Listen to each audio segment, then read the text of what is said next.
তো বন্ধুরা, ঠাকুর দেখতে দেখতে খুব খিদে পেয়ে গেছিল।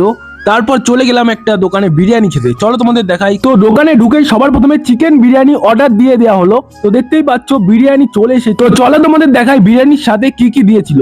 তো স্যালাড তো তোমরা দেখতেই পাচ্ছ, যেটা তো সব সময় দেয়, আর এক্সট্রা কিছু দেয়নি। চাটনি বা রায়তা এটা দেওয়া উচিত। তো বিরিয়ানির মাংসের পিসগুলো বেশ বড় বড় ছিল। তো বিরিয়ানিটার দাম ছিল 190 টাকা। সেই হিসাবে রাইসটাও কিন্তু ঠিকঠাক ছিল। তো একটুখানি চাপ দিতেই মাংসটা ছিঁড়ে গেল। আর বিরিয়ানির রাইসটা কিন্তু ঝুরঝুরে ছিল। যাদের ড্রাই বিরিয়ানি পছন্দ, মানে অয়েলি বিরিয়ানি পছন্দ করো না, তাদের জন্য এটা কিন্তু খুবই একটা ভালো বিরিয়ানি। তো আমি একটু রাইস আর একটু মাংস নিয়ে ট্রাই করে দেখলাম। বিরিয়ানিটা কিন্তু ভালোই ছিল। আর সাথে নিয়েছিলাম চিলি চিকেন আর ফ্রাইড রাইস। তো দেখতেই পাচ্ছ, যেটাও কিন্তু ভালোই ছিল। তো বন্ধুরা, এই দোকানটা কোথায় আমি বলবো না, শুধু দোকানটার নাম দেখিয়ে দিচ্ছি। তোমরা যদি চিনে থাকো তাহলে কমেন্ট করে বলবে। তো দোকানটার নাম অ্যারোমা। তো লেখা রয়েছে আই লাভ অ্যারোমা। তো ভিডিওটা যদি ভালো লেগে থাকে তাহলে একটা লাইক করে চ্যানেলটাকে সাবস্ক্রাইব করে দিও। দেখা হচ্ছে পরবর্তী ভিডিওতে। Tata, bye bye, see you.